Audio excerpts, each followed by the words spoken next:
Hi అండి.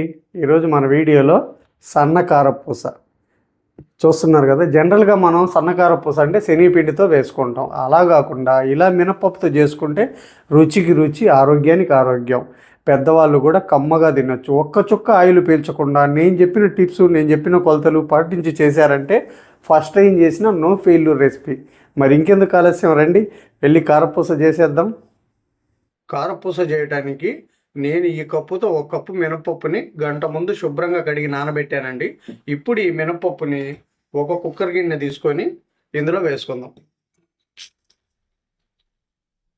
మనం ఏ కప్పుతో అయితే మినపప్పు తీసుకున్నామో అదే కప్పుతో ఒక కప్పు నీళ్లు పోసుకొని ఇప్పుడు స్టవ్ ఆన్ చేసుకొని హై ఫ్లేమ్ మీద ఒక విజిల్ వచ్చేంత వరకు ఉడికించుకుందాం. ఒక విజిల్ వచ్చిందండి. ఇప్పుడు స్టవ్ ఆఫ్ చేసుకొని ఎయిర్ అంతా పోయేంత వరకు ఒక 5 నిమిషాలు పక్కన పెడదాం. ఆవిరంతా పోయిందండి. పప్పు అయితే మెత్తగా ఉడికిపోయింది. ఇప్పుడు ఒక 5 నిమిషాలు చల్లార పెట్టుకుందాం. ఇప్పుడు ఒక మిక్సీ జార్ తీసుకొని చల్లార్చుకున్న మినపప్పును వేసుకుందాం.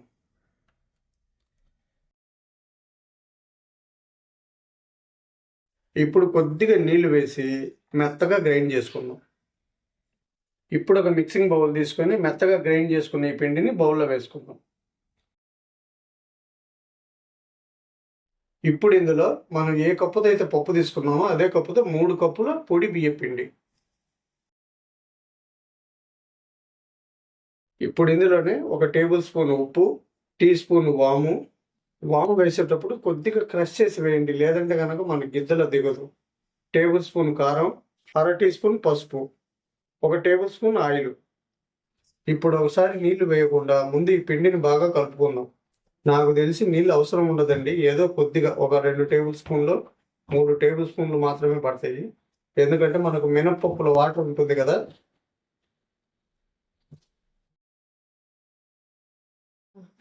చూడండి, మనకి ఇలా వచ్చింది కదా. ఇప్పుడు కొద్దిగా నీళ్లు చిలకరించుకొని కలుపుకుందాం.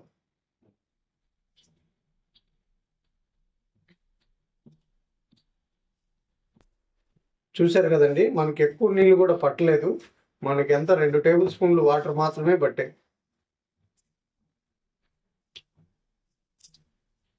చూశారు కదండి, మనకి కన్సిస్టెన్సీ వస్తే సరిపోతుంది. మరీ పల్చగా కాకుండా మరీ గట్టిగా కాకుండా మధ్యస్థంగా కలుపుకుంటే మన కారపూస అన్నది బ్రహ్మాండంగా వస్తుంది.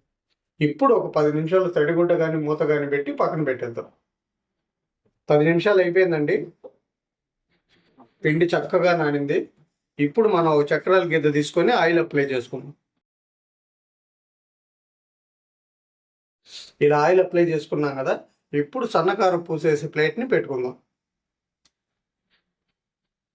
ఇప్పుడు చక్రాల గిద్దలు పట్టేంత పిండిని తీసుకొని ఇలా కొద్దిగా ఎల్తిగా మనం పిండి పెట్టుకున్నామంటే మనకు వత్తటానికి ఫ్రీగా ఉంటుంది.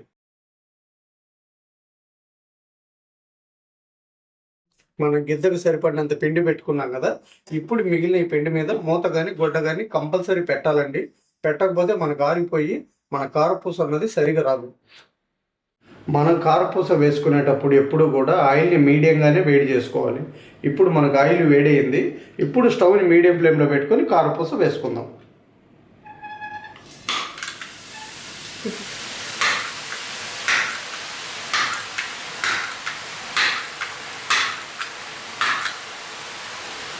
ఇలా వేసుకున్నాం కదా. ఇప్పుడు ఒక 2 నిమిషాల పాటు కదల్చకుండా కాల్చుకుందాం.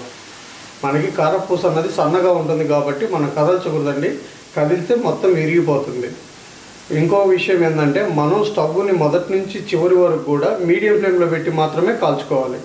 అప్పుడే మన కారపూస అన్నది కరకరలాడుతూ కమ్మగా ఉంటుంది. ఇలా ఎయిర్ బబుల్స్ అన్నీ స్లో అయిపోతే మన కారపూస చక్కగా కాలినట్టు. ఇప్పుడు మనం సపరేట్ ప్లేట్లోకి తీసుకుందాం. చూశారు కదా, దగ్గరికి పెట్టి కొంచెం అట్లానే అది మొత్తం ఇలాగే చేసుకుందాం. 200 గ్రాముల మినపప్పు, 600 గ్రాముల బియ్య పిండికి మనకి ఎంత కారపూస వచ్చిందో చూశారు కదండి. ఎంత కరకరలాడుతూ క్రిస్పీగా వచ్చిందో మన కారపూస. చూశారు కదండి. మరి మీరు కూడా ఈ సంక్రాంతికి నేను చేసిన పద్ధతిలో చేసి అది ఎలా వచ్చిందో కామెంట్ సెక్షన్లో చెప్పండి. ఈ వీడియో కనుక మీకు నచ్చినట్లయితే ఒక లైక్ చేయండి, షేర్ చేయండి, మన ఛానల్ని సబ్స్క్రైబ్ చేసుకోండి.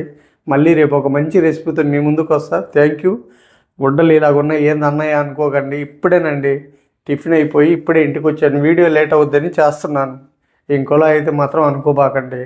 నేను 19 గంటలు రోజుకు వర్క్ చేస్తానండి. ఇది నాది, నా ప్రొఫెషనల్ లైఫ్. Thank you.